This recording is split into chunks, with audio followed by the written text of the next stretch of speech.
bro, what was that? I mean,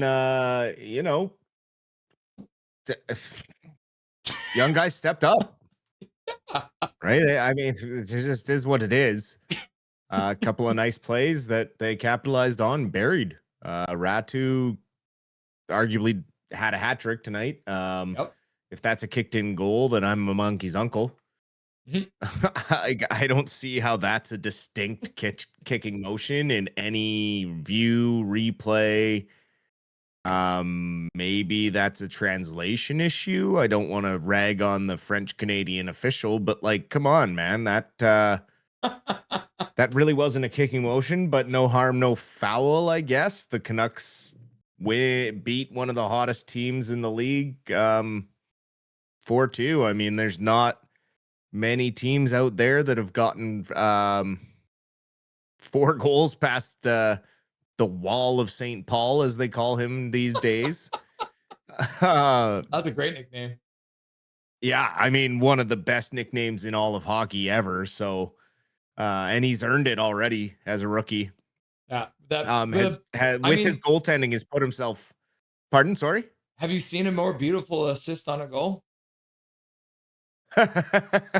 I mean, Räty was all over the pressure tonight. He was all over the ice. No doubt about it. He's the first star of this game.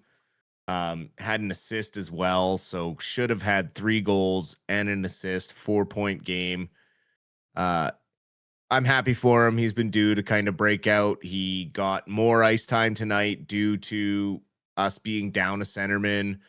Drew O'Connor being thrown into playing a center role. Obviously, his ice time was a little bit limited as well, which then limited Lecker-Mackey, who I don't even know what his final count was. I haven't brought it up yet. 6:35. Yeah, exactly. Like 6 minutes and 35 seconds, and you're up 4-1 in the third period. Like, how does that happen? That's another thing. Maybe Foot losing track of who's playing. Especially in a game like this when you don't have your proper lines, but man, they can't even tank right. I know, but I right? called it. I said they weren't gonna. What did I message you earlier? I said they weren't in Facebook Messenger. I said they weren't gonna get more than 20 shots tonight, and that was before I even knew Petey was gonna be out. Exactly 20 shots, and then Hunter dropping, I don't even know how you donate this. It's $40.20. So that is a fat dono. He's saying, let's keep the tank on the DL. So we'll just have fun while we're doing it, right? Like we're doing right now. Exactly. I mean, the Oilers won tonight, so we can afford to win one, right? We're still not going to climb anywhere in the standings. I believe the Flames also won tonight. Wolf getting a shutout. So there you go. I mean, it was a freebie to win tonight. So if they were going to win one, the other teams around them winning, so who cares?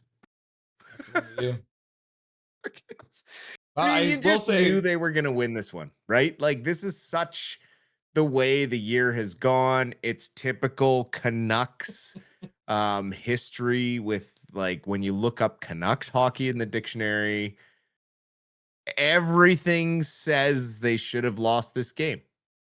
Back to back, their AHL goalie, they lose PD in warm up, are down a center, extra winger. I mean, Tolopilo had an incredible game. Really looks like he could be a backup goalie in the NHL, which is great. Yep. It leaves them with that option of maybe going to Lankinen for a trade list and getting that $4.5 million off the cap, off the books. That would sure look sweet. Arguably, Aatu Räty and Ty Young can handle things in Abbotsford with a three-man tandem with Yuri Patera down there as well. Like, that's a perfectly good 3-man cycle you could run through in Abbotsford. You get your young guys maybe playing every second or third game, and then you get Patera playing the majority of them just as the veteran. So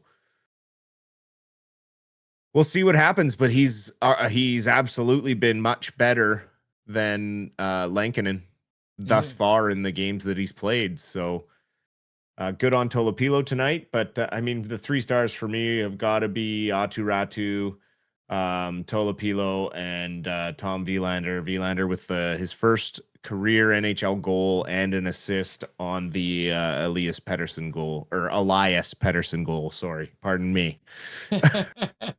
Yeah, Aatu Räty, 2 goals and assists, first star. Tolopilo with a .933 save percentage and a 2 goals against average, second star. And then Tom Wielander, like you said, with the goal and assist, his first career goal ever in the NHL, and the assist on DP's first goal of the season. So the 2 young defensemen scoring back-to-back goals, which you love to see as well. And I mean, I love that in a game where you see, like you said, that was not a kicking motion. I have no idea what they're talking about, but to have Räty bounce back after that and score twice more, be like, okay, you took my goal away, I'm gonna just get another one. That's sports gods, right? Like that's just something you always see happen in sports. The scales of justice always find a way to level themselves. I don't know how deep our scale of justice has to go as Canucks fans to get that Stanley Cup on the far side, but tonight was a nice win for the young guys. You know, a lot of those prospects needed this win, especially in Carlson, Räty, Sasson. They all really played hard tonight, playing extra minutes, given that Petey was out, especially Räty and Sasson. And Camp, I got to give credit. They all did a really great job. I mean, 63.3% in the face-off dot. You can't argue with that at all. Obviously, power play, we can't really say much about the power play. It was struggling as it was. You lose Pettersson, and it's going to struggle even more. So, especially when it's a last-minute thing and you're scrambling to see who is gonna be on that top line. So, no surprise. And it wasn't really like they got two long power plays. The one of them was, I think, 40 seconds or something like that, and then the other one was an actual 2 minute. 34 seconds. So I rounded up. Yeah, and the other one was a 2 minute power play, but just looked, disjointed and jumbled and no real structure to it at all. But I will say, I mean, the effort has always been there this whole year. I've never dogged the team for their effort. Like that's the thing, is they work their butts off. There's just not the same amount of talent as other teams in the league. And there's not the same balance to our line structure, but tonight was a damn good effort, and kudos to the boys. Aatu Räty, 87.5% in the faceoff dot. That is an insane number that you never see.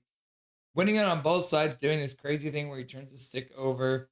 21 shifts. Yep. He only played 14 minutes and 9 seconds. I felt like he was out there for like Quinn Hughes times, like 30 minutes. Plus 3 points. Yeah, he was all over the ice tonight. He did look like he was out there a lot longer than 14 minutes, man. That's for sure. Yeah, and then just like in general, it looks like the forwards were pretty well spread out. Like Connor Garland comes in as the high minute man with 23 minutes, 34 seconds. Brock Boeser coming in at 21:15. But then even on defense, which I give them hell all the time, Quinn Hughes plays 25 minutes. Perfect. 24 minutes Hronek, 23 minutes for Marcus Pettersson, 22 minutes Tyler Myers. The young guys get their like 12 to 13 minutes that they get. Perfect. And then the 2 young guys are +3 each.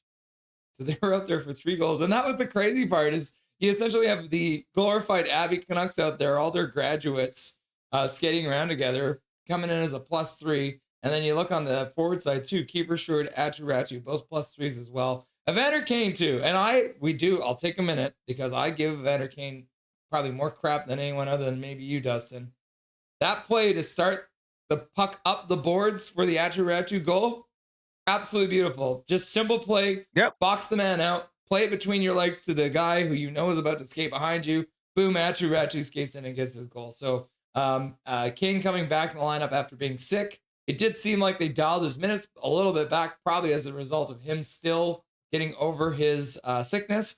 But in the limited minutes he was playing, I thought that might have been one of Evander Kane's best games so far this year. Yeah, I mean, we've given Kane credit when he's deserved it, right? Like, there's no doubt that he has his moments. And tonight didn't take any bad penalties. Um, Arguably, probably still feeling a bit of the effects of that flu. So maybe that kept him subdued, and that's kind of a good thing. We saw a reserved, like a focused Evander Kane who knew he couldn't do too much. So, if he played more like that more often, he'd probably be more effective. I still, he needs to be more physical. That's what we want out of him, is to be that gritty guy that's going to make guys scared to go into the corners with him on the forecheck. But, tonight was, yeah, absolutely one of his better games in a while. So you're right. He does deserve some kudos tonight. Yeah, we'll give him the kudos when he deserves it. And tonight he definitely deserved it. And then on And defense, like you brought up with Quinn Hughes and Hronek's ice time, we talked about it yesterday. I said, show me a game where we're up going into the third, and you likely see the defensive pairs get cycled more evenly. Hughes doesn't have to play 30 minutes because we are playing with the lead, and then we go out and extend that lead early in the third period to 4-1, and then you're not battling back. You're not out there relying on Quinn Hughes to drive offense. You're just rolling your lines, playing your game, making sure you don't make any major mistakes. And if Minnesota gives you an opening, you take it. And that's exactly what they did. And when you get ahead, you can play more of your game. You can dictate the flow of the game. And the Canucks did that well tonight. I will say that it's something we haven't seen because they've only won 2 out of their last 9, right? So it's something we haven't been able really to talk about. And we haven't really seen them play with a 2-3 goal lead in God knows how long.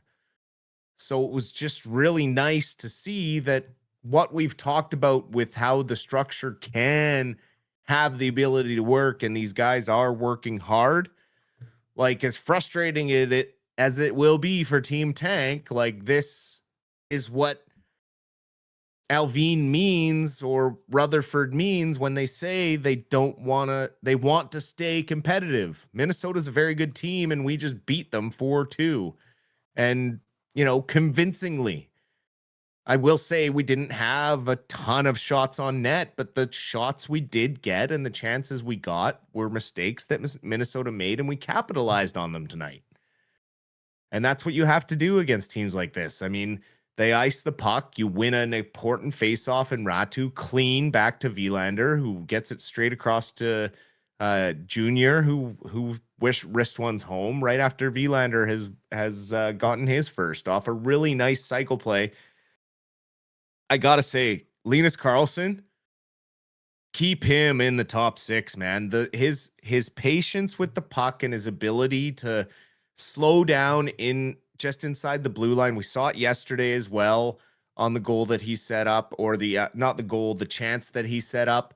That Pettersson almost had a chip in front of the net yesterday, and then tonight the Wilander goal to hold up inside the blue line, establish control, make sure that everyone is set up where they are, not just fire a quick shot at the net and panic. Sets up, kind of draws all the he drew all of the Wild players in deep towards him, which gave Wilander that extra space. Found the open D-man, and it like, just a beautiful shot. It was just a great play off the rush that was a structured rush play where Karlsson used his instinct. He stopped up, looked for his teammates instead of just going barrel down into the net. And so he's looked really poised the last few games, and I'm glad that he's getting more ice time because he's earned it. With his development has gone tenfold. And I even saw Daniel Wagner talking about him yesterday after the game, saying, I I basically wrote him off as an NHLer, and I was in that same boat, right? Like it just felt like he was never going to get that next step and get into the NHL level, but his development almost grew tenfold last year when he got with Manny and Harry Mahesh and Jordan Smith down there in Abbotsford. That new regime just really changed how these young guys approach their development and utilize their tools to the best of their ability. And we've seen Carlson do that really well in the last couple of games, and I hope he continues to stay utilized in that top six because he has been key guy in the forecheck and also in the rush in setting up some really nice goals and chances. So just pulled up the defenseman scoring for rookies in the NHL this year, and suddenly Tom Wielander is sitting in sixth in the entire league for rookie defenseman scoring with 8 points in 19 games. So when you look at it by points per game, he moves way up there too. He's got 8 and 19. I can't do the math in my head, but you're looking at, about half a point a game or just below that.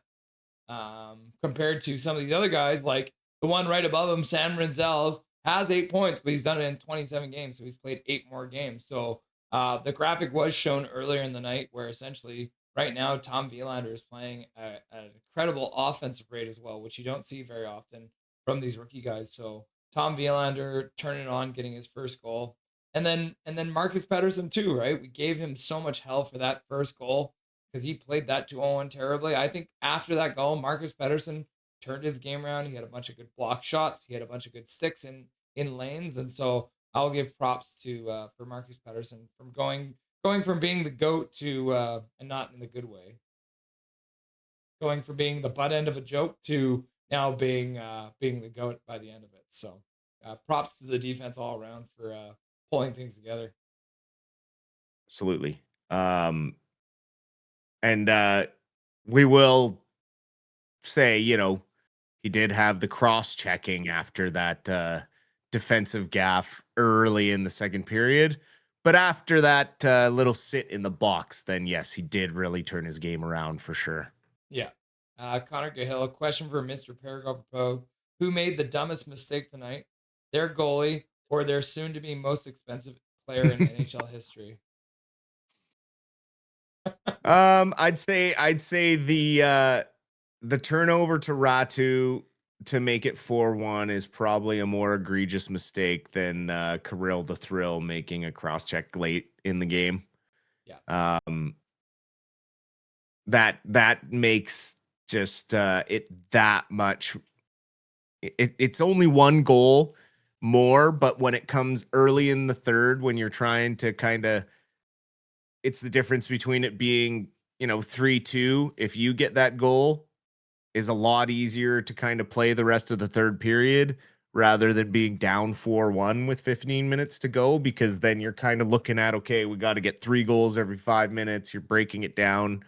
And then as you watch the clock kind of tick off, you get tighter and tighter on the sticks. You're prone to make more mistakes. They did capitalize when they got a power play late, but I think yeah, the goalie error is definitely more is worse than the Kaprizov gaff. I agree. Deputy Donut says, Paragraph Pro, are we back and are we going to win more games now? I wouldn't say that. There's obviously still many structural issues when it comes to the chances we were giving up in the first period, 5-on-5. We did lock it down a lot better in the second period defensively, only giving up 6 shots to Minnesota. And, we went 50% shooting percentage in the second period, scoring 3 goals on 6 shots. So that second period was pretty much dominated by Vancouver in all aspects of the game. And then just doing what they needed to do, getting a goal early in the third, kind of not pushing too hard, not playing like a trap, similar to what Minnesota was trying to do after they got 1 goal early in this game. But definitely not pushing too hard, not trying to make mistakes, just letting the game come to them. And it paid off for them in the end. Okay, let's chat about the Vancouver Whitecaps because they played in the MSL Cup final today. And when I turned it on, the first thing I thought to myself was, is this the MLS Cup or is this a Somersault World Championship? Because holy shit, Miami is one of those teams where you just look at them funny and they take 3 rolls to stop spinning on the ground. Did you see any of the highlights? Did you watch any of this game when it was on today? I mean, I just can't watch soccer, man. I see one of those like taps on the ankle and the guy looks like he needs a stretcher and I can't. I was born to watch hockey, or football or even baseball when a guy lays out or there's a collision and guys are putting their body on the line for their team. I just don't think that's something you see in soccer. I'm not saying soccer players aren't athletic. Yeah. It's just the unsportsmanship of trying to sell calls and stuff like that just loses me. It takes me out of the intensity of the game, and also it kind of makes me frustrated no matter what side is doing it. So, I did kind of turn it on a little bit just to see what was going on. It was a close game. I from what I hear, the Whitecaps controlled the majority of this game and got a bit unlucky with some of the officiating, and also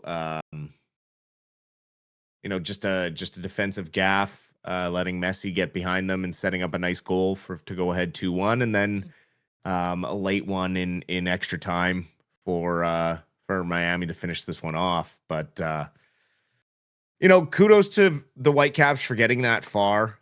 Definitely a feather in the cap for them as an MLS team. They haven't had the greatest success since going into that league.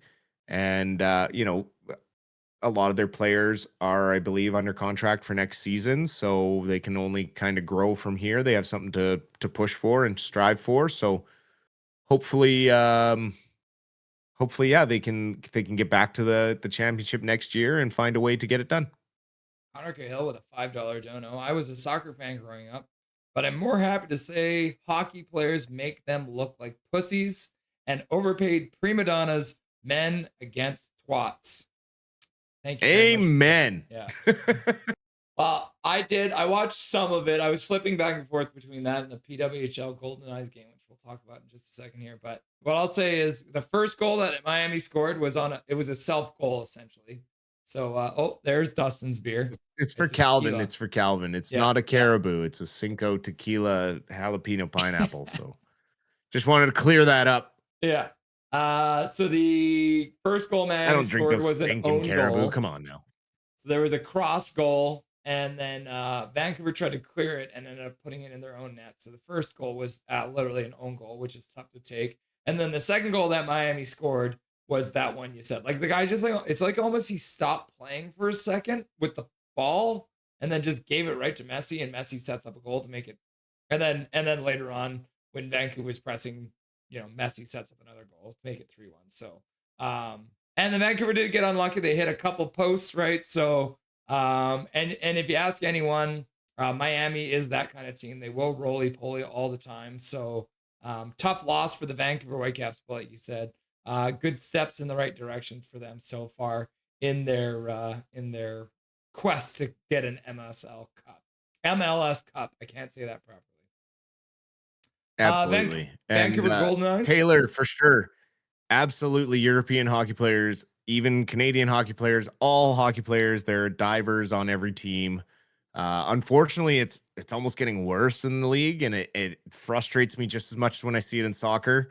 However, there is still always going to be that toughness factor that kind of pushes hockey players above the toughness of a soccer player, for me anyways.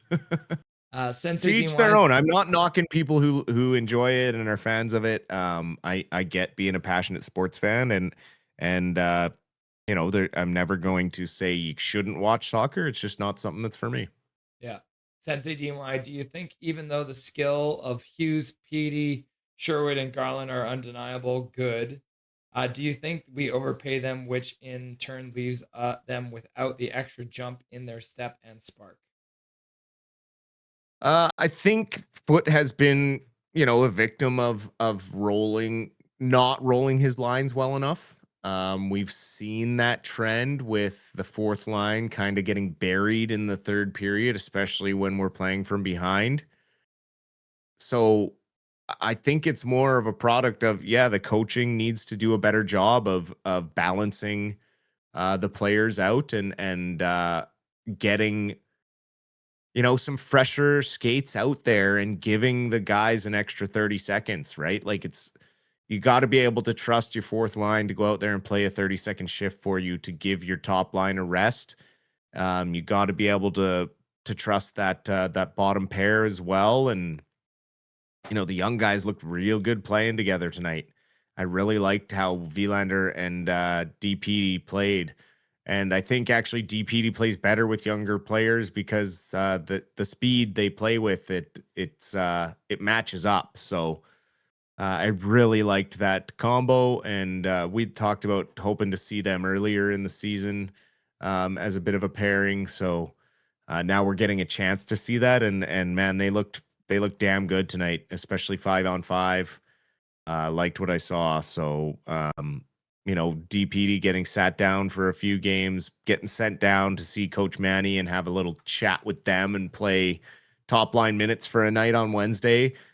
Seems to maybe have rejuvenated him in the way he's attacking on defense, and I really like it. So, yeah, again, we're talking about the Whitecaps, but we came right around to talking about how good the Canucks played defensively. Did you catch any of the Goldeneyes game today? No, I didn't. I was not able to catch that this morning. I was busy doing other things, but I did see that a big 4-0 victory for our Goldeneyes. A great game for them. I saw some of the highlights. So having a successful jailbreak goal being scored by the Goldeneyes today as well. Yeah, I love that rule. I hope that the ownership and GM board of governors looks at that as an option going forward, because I think that would just really change how we see the penalty kill and power play happen in the NHL. And I think it's just time for something like that to change the power play in PK. I think it's become, there's certain teams that are elite on the power play, but I think it's just become too much of the same thing. And I'm not just saying that because we're Canucks fans and we see, a miserable power play most nights where they don't get the same quality chances. When you look around the league and you watch like the San Jose Sharks get a power play and they're snapping it around with all their young talent and just being creative and having some freedom, or even watching the Oilers on the power play and the way they can get it open for 3 different guys. And it just frustrates you a little bit when you look at it from that lens. It's kind of funny how this the Vancouver Goldeneyes game went, because it was very similar to tonight's Canucks game against the Wild, where Mashmeyer kept the team in it early as the Goldeneyes were getting outshot, and just some really, really good saves too. They only ended up with 20 shots tonight as well for the Vancouver Goldeneyes, but coming out 4-0. Abby Boreen scoring 2 goals tonight, which is good to see. Ashton Bell, the captain, getting her first goal of the season, and then Jennifer Gardner, the local girl from Surrey, getting her first goal of the year, which was the jailbreak goal you were referring to when they scored shorthanded. Coming back home was exactly what these ladies needed, because it's been tough for them on the road. So the Vancouver Goldeneyes winning 4-0 over the New York Sirens, who thumped them earlier this week. So that's good to see them come back. And that also is their first regulation win in the history of the franchise, and their first shutout in the history of the franchise. So if we do a quick pull up of the league standings here, the Vancouver Goldeneyes now sit 5th out of 8 teams. So they're not the worst team. They're not the best. But there is kind of a logjam above them as well with a bunch of players with teams with 6 points as well. So they are definitely staying in it, even though they have only the one regulation win. They have an overtime win and then the 3 losses. So the other thing I would say about this game was it looks like they're finally starting to develop some chemistry, which is good to see because it obviously being a brand new team, that's going to take a little bit of while to develop. Yep, One 100%. last game. And yep. What else? What else we got? Thanks for the love, German and Mrs. German, by the way. Missed that one when we were scrolling through. Yeah. And Calvin, it's pre-mixed tequila in a can, or pre-mixed margaritas in a can, man. You can't go wrong. They're sugar-free, all natural flavors, like Canadian brewed and canned. So I love them. Yeah. There's a bunch of good cocktails like that here in the Lower Mainland now. We're getting pretty spoiled with all the different little microbreweries that are doing that. For sure. Cinco Drinko, not a sponsor. Yeah. Coachella Valley Firebirds in Abbotsford tonight to play against the Abbotsford Canucks. Things started well, Dustin, but how did things turn out?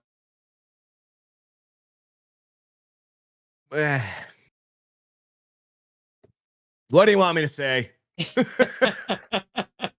It was looking good. It was looking good. You know, the Abbey Canucks started this one out well. Teddy bear toss night. For anyone in chat who has never heard of a teddy bear toss game, a lot of junior teams and AHL teams have charitable causes that they regularly donate to every year around major holidays. I mean, it's throughout the year regardless, but around Christmas time, there's a lot of kids out there that need gifts that aren't well off enough to receive Christmas presents. So hockey teams will organize a game that's teddy bear toss, and when the first goal is scored by the home team, you're free to just let teddy bears fly onto the ice. And it's a pretty incredible sight. If you ever get a chance to go to one of those games, I highly recommend it. It is incredible how many teddy bears can get thrown on the ice at a junior game or an amateur hockey league game when just the number of spectators is nowhere near what you would see at an NHL game, and suddenly you can barely see the ice because there's just teddy bears everywhere. And, it takes a while for them to clean it up, but it's a really cool cause. All those teddy bears then go to, toys for kid or tots for kids or different charities for kids around Christmas time to have some presents. So it's just a really cool thing.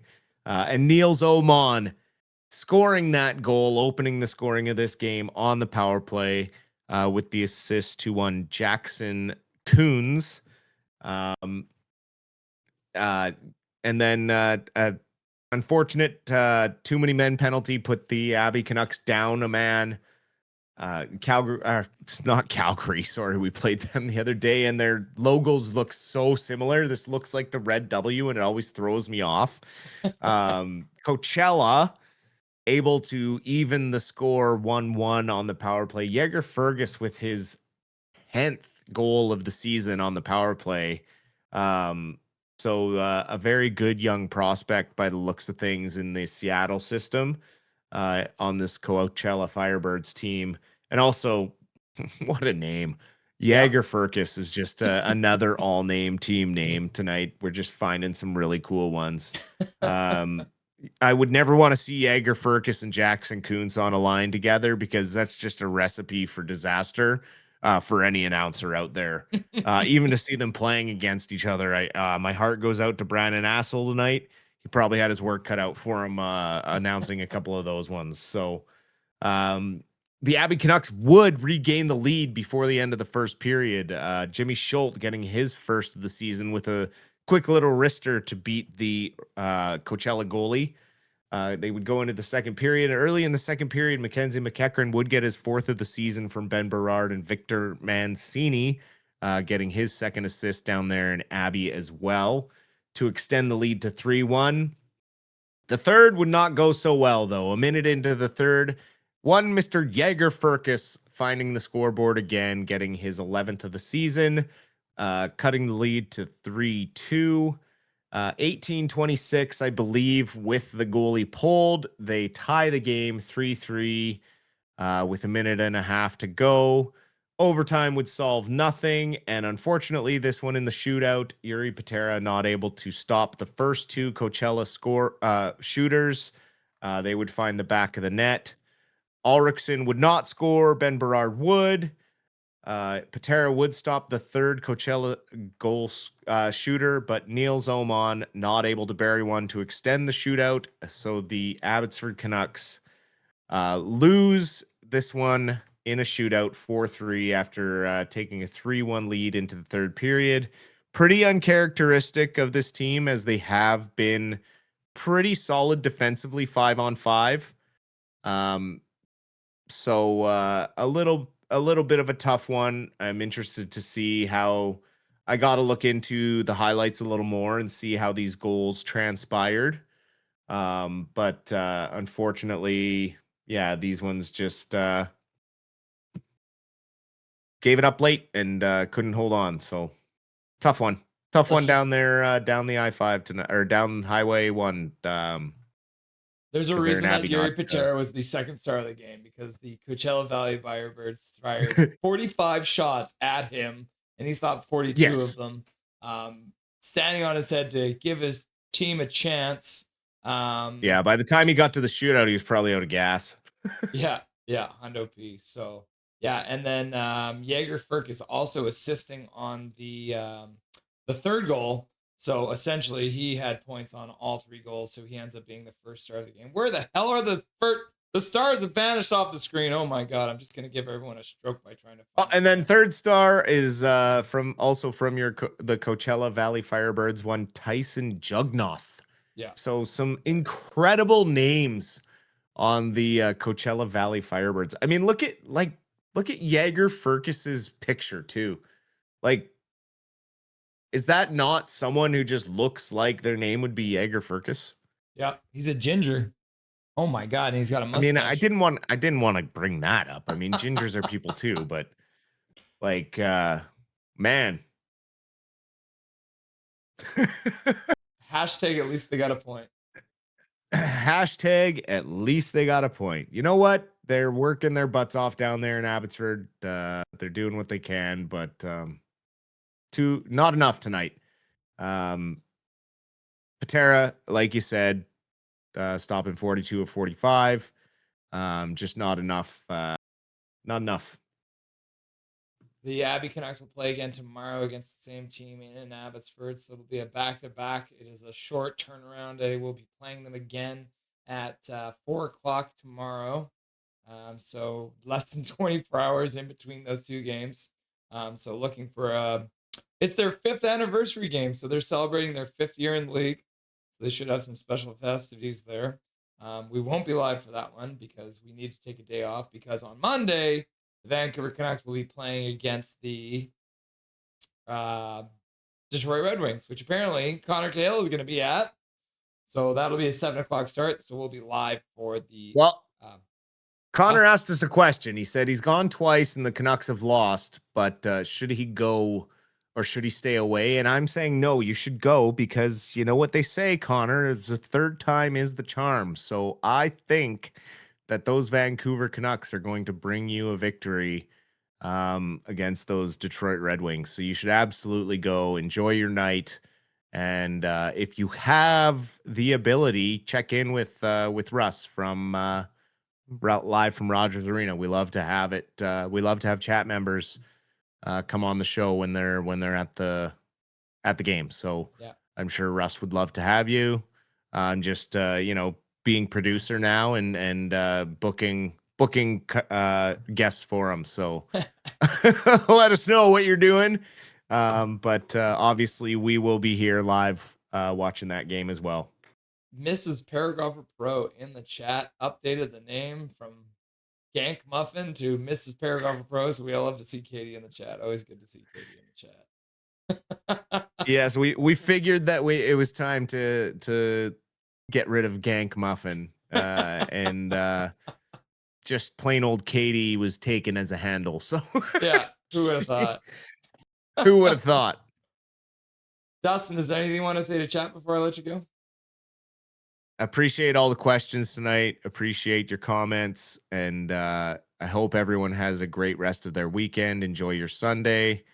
Enjoy the start of your week. We will see you against the Red Wings Monday night. And hopefully they can keep this winning going, I guess. I mean, we're not that out of it. It's so hard, right? It's like, there's so much parity in the league. It's frustrating because, yes, we suck, but we're right there. We're right there, right? To take one out of Foot's book, we're right there.